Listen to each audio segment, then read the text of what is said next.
Night. I'm joined now. I'm basically joined by my Your co-host at coast, this yeah, point. no, Brian But and Richard in the morning. that's right. We got. Thank you for giving me top billing. We've got Richard Nelson, State Representative Richard Nelson, joining us again. So, a couple Mondays ago, had you on to ask for an update on running for governor, Yes. and then a couple days after that, you announced, so we got you back on. And Yep. now we're up here at Washington Mardi Gras, so we've got a ton to talk about on all fronts. Thank you for hopping back on board with me. Thanks for having me. Let's start with the update on the governor's the run, man. How's it playing out? I mean, I know we're only a week in since the announcement, or a week and a half. Honestly, it's going better than I could have expected. I think, me and my whole campaign team, we kind of worked on this behind the scenes for a while, Mm-hmm. and we coordinated our launch and had a pretty I think attention grabbing launch video, and I think it's kind of taken off. I mean, I've talked all over the state. I've gotten a lot of great responses almost across the board.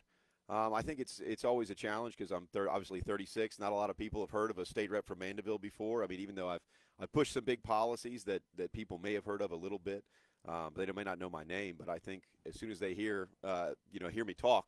At first, I think lots of people are incredulous, and they hear me talk about what I'm trying to do and some of those solutions I'm putting forward, and I think people say, well, you know what, I could buy into this. I was a little surprised to not see the dinosaur costumes in the hallways of Washington Mardi Gras. The week is young. The Okay, week is okay. young. I mean, we got 2 more days to go for Yeah, sure no. before they close up shop after Saturday night's festivities. Let's talk about Washington Mardi Gras for a little bit because you've Yep. got obviously two different roles here, Yep. as an announced candidate for governor and as a state representative. Yes. What's the balance like? Yeah, I mean, I think for me, it's not that hard because in as my state rep role, I've worked really hard to promote a lot of solutions that I'm out here now, basically running for governor to try and really implement those. At the same time, it's kind of campaign mode that really everybody's in now because we're all up for the same election cycle. So everyone's trying to meet people, especially for me, trying to get some more geographic diversity, right? So I'm in St. Tammany, and I'm pretty well known there. And then, Baton Rouge, I'm obviously there for regularly. But outside of that sphere, I don't have as many connections as some of the other people that've been Mm-hmm. around for a long time. So this is a good place because they drop everybody. Everybody that cares about politics, everybody that cares about Louisiana, that comes up and is involved in politics, they're all here. So it's kind of a speed dating environment. What's the rundown been like? You been to any of the lunches or conference or meetings along the way? Yeah, I mean, I think that it's election season, so I think it's all kind of tilted toward that. Everybody's really worried about the gubernatorial election, of course. I think some of the legislative elections too are the main topics of conversation. I like elections because it really is our opportunity to do things, right? Oh yeah. In a normal time, it's a little bit more academic what our policy solutions, what we're going to do. But in an election year, it's really kind of we're pitching ourselves to try and say this is how we're going to fix the problem. Well, we're going to talk about that a little bit more when we talk about the upcoming session, especially. But keeping it with the Washington Mardi Gras with where we're at right now, yeah, there's a lot that's going to go on in between those meetings to go along with the meetings that are happening as well. A lot going on in the hallways. What's the rundown look like for today? Yeah, no, I've had meetings and I've actually done a ton of different interviews during the time. So everyone in Louisiana is hearing me, even though I'm up here in Washington. It really doesn't change the vibe on that. But it's really good because you get to see so many people that are here. The congressman. I think it's a good chance to interact with the congressional delegation. You have kind of this devoted attention on the problems, and we kind of work together on those.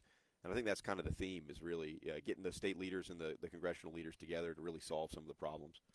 We've got State Representative Richard Nelson, also gubernatorial candidate Richard Nelson. Let's put a pin in gubernatorial candidate for a minute and talk a little bit about the business at hand for what your current job is. There will be on Monday a special session on insurance. Give me your forecast of how that's going to play out. So we only have the call the governor issued only has one line item, and Yeah. we have to stick to that. Yeah. Basically, we can't go beyond it, and it's really just to appropriate money to this incentive fund to attract insurance companies to come to Louisiana. I can tell you, I think the legislature's kind of split because we all feel the need to do something about it because we all feel the problems from our constituents, and honestly, most of us personally are affected by Mhm. the homeowners insurance crisis. And so we all kind of feel pressure to do something, and we're all kind of hesitant. Is this really the right answer? Because we did this after Katrina. It was Right. maybe moderately effective, maybe in the short term, but at the same time, this isn't really the long term fix. But because the call is so narrow, we can't really address any of the larger problems. We have to wait till the session, or maybe even after the election. So ultimately, I mean, does it feel like if the call is so narrow, is it just a matter of an up or down vote on Yes. refilling the money? So why would this take 5 days? So it takes 5 days just because procedurally, right? It has to be introduced in the House. It has to go to the committee. It has to go to the floor of the House, and then it has to go to the Senate. Then it has to get referred to the Senate committee. Then it has to get past the Senate, and then, if there's any changes or whatever, they have to be concurred on. But so just procedurally, it takes a few days for it to go through the process. I know that's the answer, but I guess what I'm saying is this is such a non-starter. Like, if you can only vote up or down, what's the point of the committee debate? And then to get from the House floor over to the Senate, just like literally across the lobby. Yeah. So really, it's just the procedure, and the idea is that it really gives, I guess, the public and anybody else the ability to come and have input into it. Mm-hmm. So I mean, obviously, this one is probably not that controversial. There probably won't be a huge amount of comment and everything else, but whatever, the procedure exists for every bill, right? So sometimes you could have some really controversial bill that, if the leadership just wanted to railroad it through, you'd want to have some kind of safeguards of allowing both the members to review the bill. Mm-hmm. Remember when they passed, I think it was the Obamacare, legislation, they said, oh, well, we'll pass it, then you get to read it. Yeah. So it kind of stops some of that where, it does not all the way, but it allows the debate to continue for some period of time. And like I said, it exists for all the bills. It's not just this one. State Representative Richard Nelson, our guest. This is part of our Washington Mardi Gras coverage throughout the morning this morning. Richard, I got to fast forward to the regular session, and that's going to bring it back up here to Washington Mardi Gras. You've talked a lot about getting rid of the income tax in the state. How much are you hearing in the hallways that would back that idea up? I think almost everybody has at least some support of that. I think the devil's in the details. But honestly, I think this election will be what determines whether or not that's possible. So, obviously there's one candidate in the governor's race who's basically running on that as a solution to a significant portion of Louisiana's problems. If I win, I think we'll be able to do it. I think it'll be such a come-from-behind victory kind of thing that at the end of the day, I think it's kind of a mandate to get it done. In the session, I think that we'll just introduce it, and we're trying, I think, refine the ideas. I think a lot of times, my plan's been compared to Bobby Jindal, who basically came up with it in 2 weeks, right before the session, and did it. So I've been talking about this for years. I've been working on the plan for years, and I think bringing it up in this session gives us the ability to refine it. Mm-hmm. And then again, if by some miracle it passes, then maybe I can just retire and go home, and I don't have to worry about it anymore.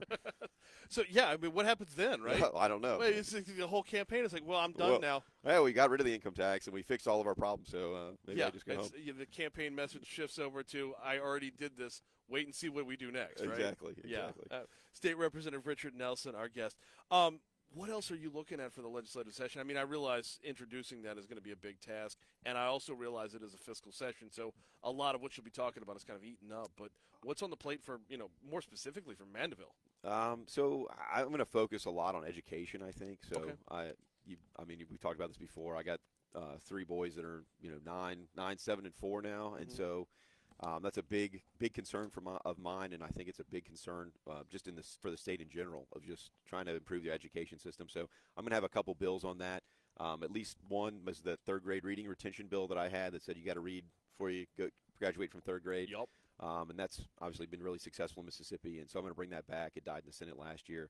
I'm going to have another one, I think, probably on math, kind of promoting some kind of math skills.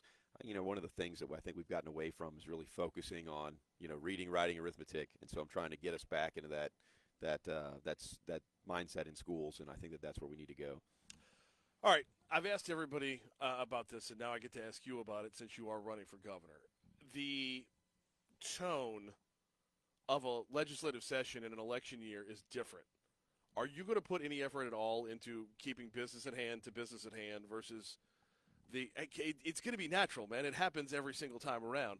Like, how much of the session will be running?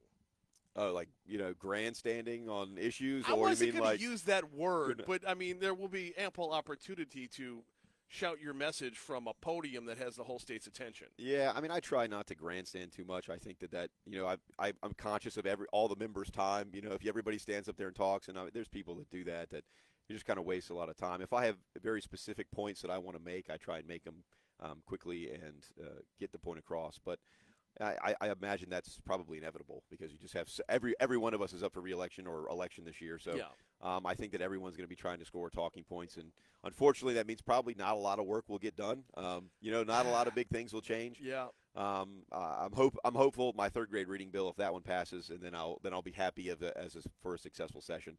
Other than that, I think it'll be probably it'll be a difficult road to do any big things because everybody's worried about getting elected. So conversely, in the age of the internet, I'm surprised it hasn't gone the opposite direction a little bit, because while you have opportunity, there is also the reminder that everything's recorded and the internet lasts forever. So Yeah. an increased level of scrutiny as well. Yeah, but honestly, the internet makes every year an election year because, like you said, they can always pull up the video. They can always pull up everything you've ever said.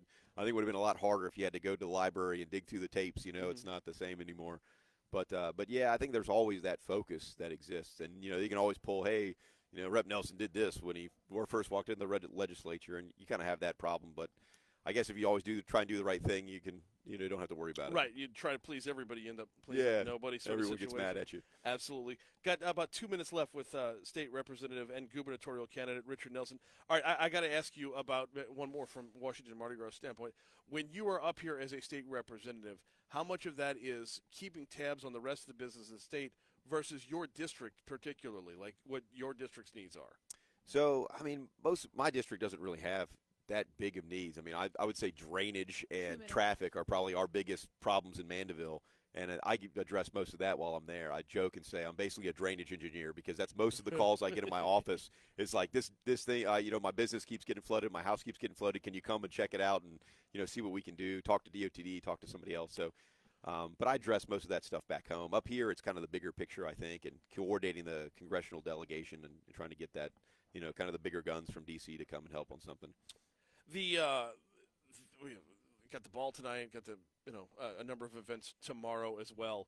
What are you most looking forward to before we're done? I like getting around. I like talking to people. I like meeting people. Honestly, most of the things I get out of Washington Mardi Gras is in the hallways and in the kind of in the bar. Like that's where everybody talks and does everything. I mean, at the actual events, it's usually pretty loud and you just lose your voice trying to talk to anyone. So for me, it's kind of the gaps in between where I really have a good time and 1 minute. are able to connect to people. They call it the 65th parish for a reason. It's dude, it's been packed this year. This has been a ridiculous turnout. In the meanwhile, we're not done up here just yet. There's still more to come. I appreciate a couple minutes this morning. No worries. Glad to be here. No, thanks for hopping on board.